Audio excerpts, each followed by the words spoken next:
the sooner that we become less impressed with our life, with our accomplishments, with our career, with whatever that prospect is in front of us, the sooner we become less impressed and more involved with that and these things, the sooner we get a whole lot better at doing them. I'm going to talk to you about some things I've learned in my journey, most from experience, some of them I heard in passing, many of them I'm still practicing, but all of them I do believe are true. Now, they may be truths to me, but don't think that that makes them mine, because you cannot own a truth. So please think of these as signposts, approaches, paradigms that give some science to satisfaction. They're yours to steal, they're yours to share, liken to your own lives, to personally apply in your own lives, in your own way, should you choose to. So here we go. Number one, and this should come up on the Jumbotron. Life's not easy. Is it up there? Life is not easy. It is not. Don't try to make it that way. Life's not fair. It never was. It isn't now, and it won't ever be. Do not fall into the trap, the entitlement trap, of feeling like you're a victim. You are not. Get over it and get on with it. And yes, most things are more rewarding when you break a sweat to get them. Number two, unbelievable is the stupidest word in the dictionary. Should never come out of our mouths. Think about it. To say, oh wow, what an unbelievable play. It was an unbelievable book, an unbelievable film, an unbelievable act of courage. Really? It may be spectacular, it may be phenomenal, most excellent or outstanding, but unbelievable? Give others and yourself more credit. It just happened. You witnessed it. You just did it. Believe it. What about the other side of unbelievable? You know, that side when we humans underperform or act out of our best character.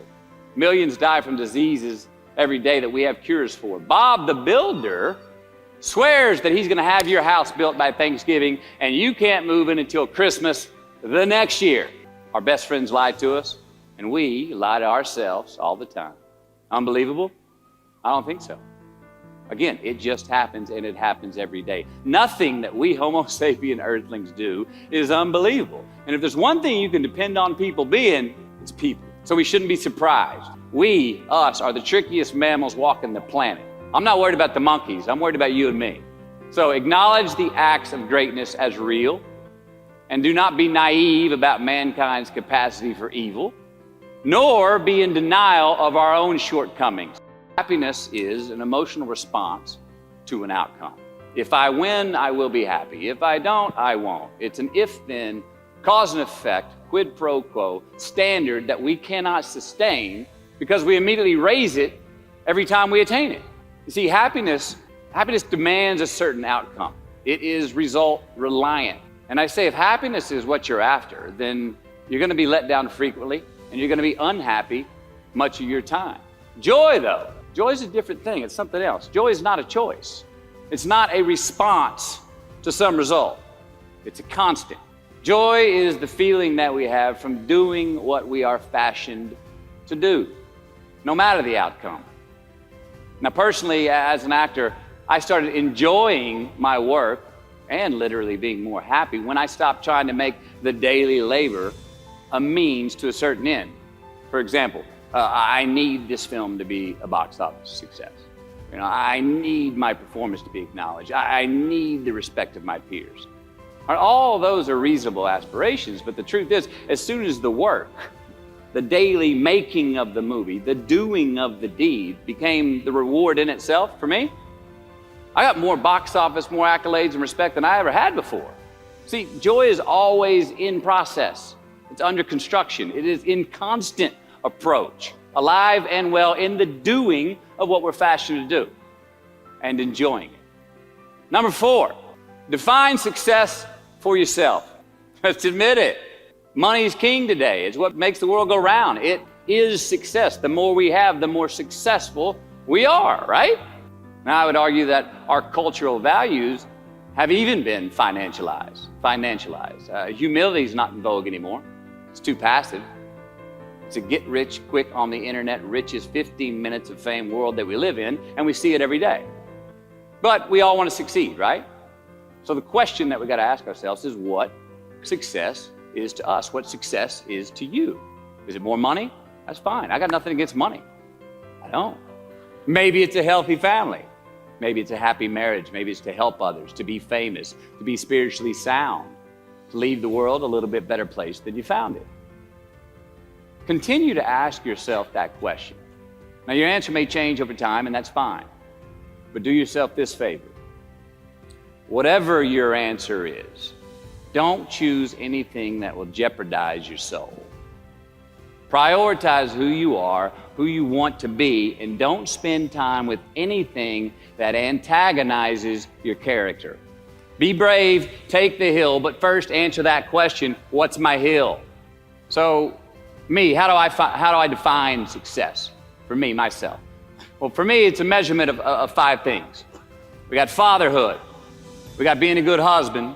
We got my health, mind, body, and spirit. We got career, and we got friendships. These are what's important to me in my life right now.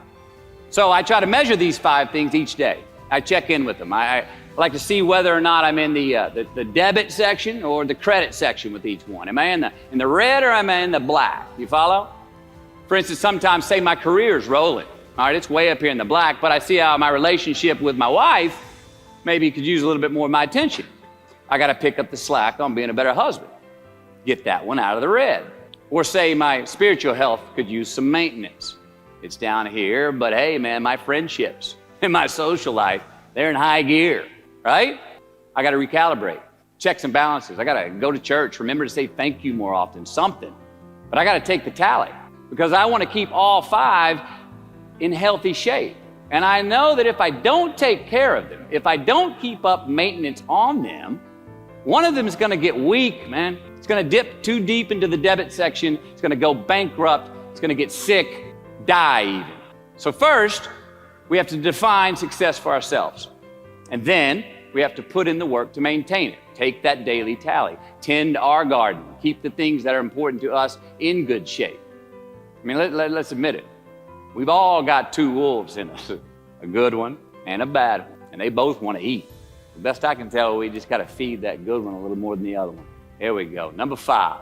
Process of elimination is the first step to our identity, AKA where you are not is as important as where you are. Look, the first step that leads to our identity in life is usually not, I know who I am. I know who I am. That's not the first step. The first step's usually, I know who I am not. Process of elimination. Defining ourselves by what we are not is the first step that leads us to really knowing who we are. You know, they gossip too much or they're kind of shady. They really aren't going to be there for you in a pinch. Or how about that bar that we keep going to that we always seem to have the worst hangover from?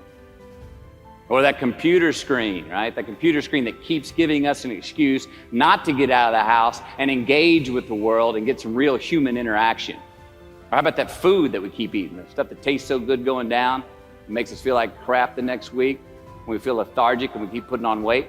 Well, those people, those places, those things, stop giving them your time and energy. Just don't go there. I mean, put them down.